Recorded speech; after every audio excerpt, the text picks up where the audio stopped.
Hey, what's going on? It's September 20th. I'm gonna do a update on my fall food plots today and my clover. I'll get right to it. The video's not gonna be very long, but whatever. It is what it is. So we planted these two food plots in August. It was August 20th. Was it 23rd? I think it was August 23rd. And today is the September 20th. So you figure 30 days or a month growth. It's more like 28 days, something like that. The first one I'm going to show you is going to be the beets and greens and radish mix. Normally right now, when I pan over and you see the size of these plants, right now is when I'd be applying my urea down. But any fall food plot, you want to put some urea down when I mean, the bag suggests 3 to 4 inches or 5 inches, but these, if you straighten them out, they're probably close to about 10 inches, but it's good enough as long as it's not completely covered, which I'm getting close to it. I mean, it really came up good. The problem is there isn't any rain in the forecast for another, as far out as my app goes, which is 10 days. It's just sunny, you know, 30s at night and back up to 60s and 70s during the day.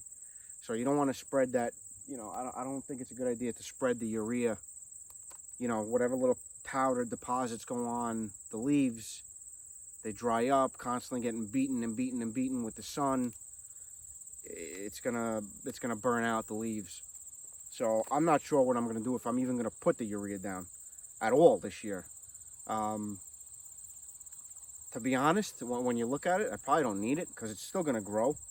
The urea just gives it that extra boost that it needs because these plants eat a lot of nitrogen. So you want to make sure they have enough. That's it. Let's get to it. All right, so here you go. This is 28 days. Nice and, well, for the most part, it's even. It's a little grassy in some spots. You know, right in here, it's a little grassy, but as these brassicas get bigger, they'll shade that out.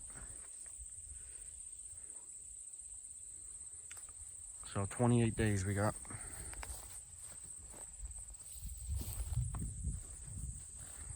Again, if there was rain in the forecast, maybe 3 or 4 days from now, I would do it. But it's really not. I'm gonna check before I leave anyway, but when I checked this morning, there wasn't rain until actually the opening weekend. Bow hunting starts October 1st here in New York, which is next Thursday. And yeah, I'm in my woods right now. Oh my God, what a catastrophe. So here's my 30 days. It's a little grassy here along this edge. It's a little patchy here, here, and here for whatever reason. But everything else looks good. You guys can notice the deer really aren't touching it. You know, you don't see anything eaten off. And that's because these food plots need a little bit of a frost for them to get attractive. Here's my patchy part. So it's not really, not that it's not palatable, it does better when, it's more attractive to deer when it gets cold, when it frosts. And not one frost, it's got to frost a couple of times. A couple of good hard frosts and it'll start getting hit. So mine doesn't usually start to get hit until about opening day. About opening day of bow season. And this size plot will last me all the way to January and the middle of January. Because don't forget, you get the bulbs. Here's my little patchy area here and here. I could come in, hit that with some oats or ryegrass or whatever, but this is good enough for me.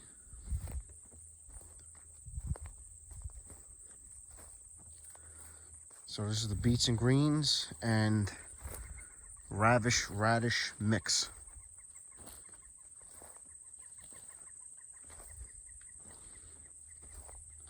I'm not sure why this area is patchy, but I mean, we do have some brassicas in there. But this is a good size for my area. This is actually one of the bigger ones that I've made. And I'm real happy the way it came out.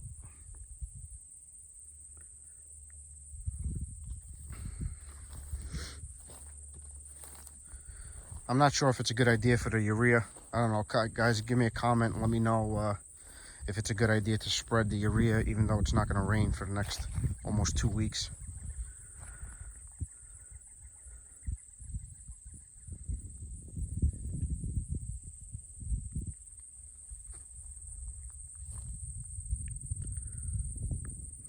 There you guys have it.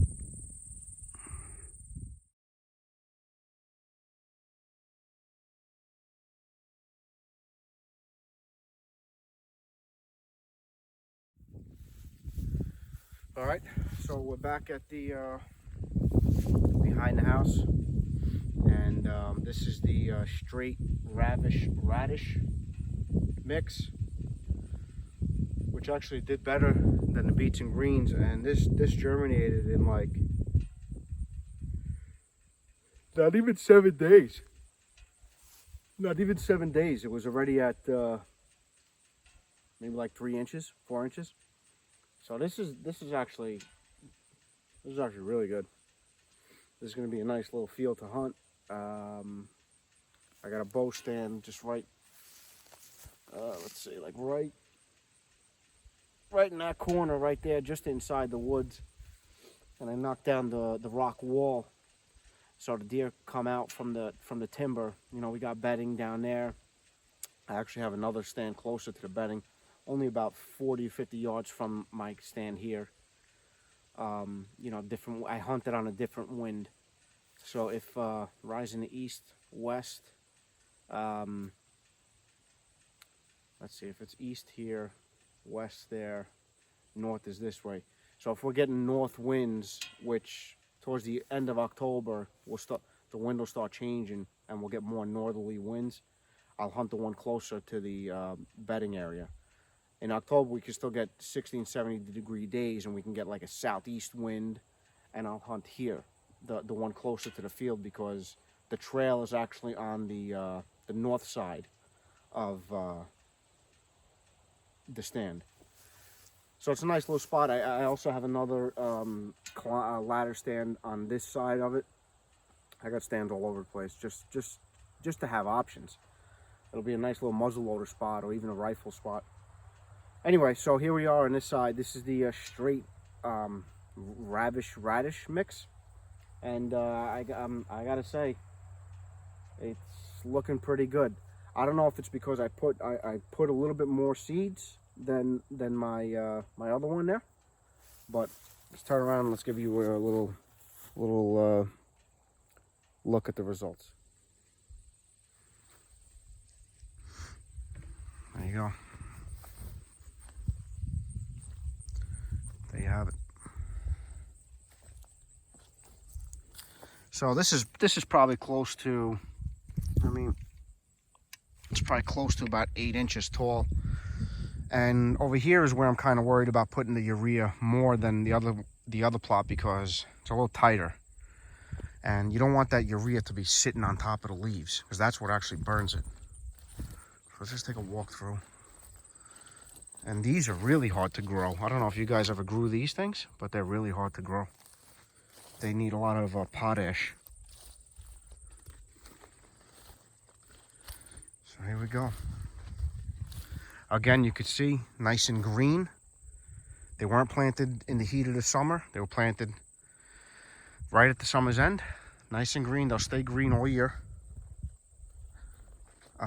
Deer aren't touching them yet. Again, no frosts yet. I mean, I got a frost advisory, but you need to get a couple of good frosts for this to become attractive. Look at the size of that one. Look how big that one got.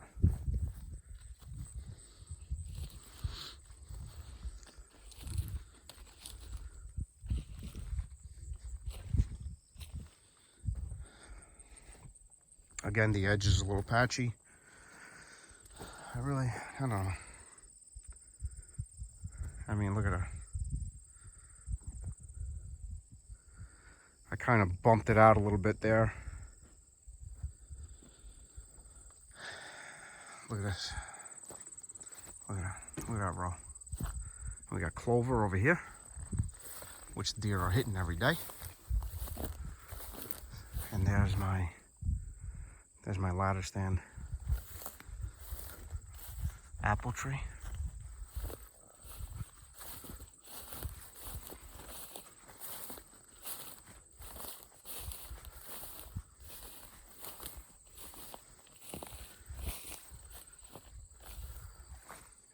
Chestnuts. I'm not going to get too close to that one. There's a beehive in it. But you could see nice, good germination.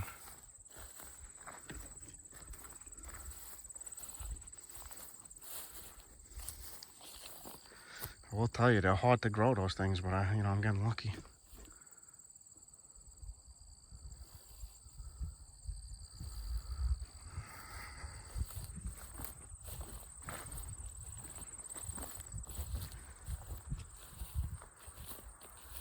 Some spots are a little patchy, but it's okay.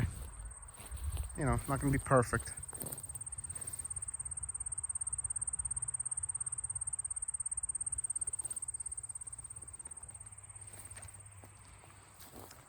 Ravish radish. Pretty good. I'll probably buy it again. I mean, you can see these are probably 11 inches tall. This thing's gonna be pounded.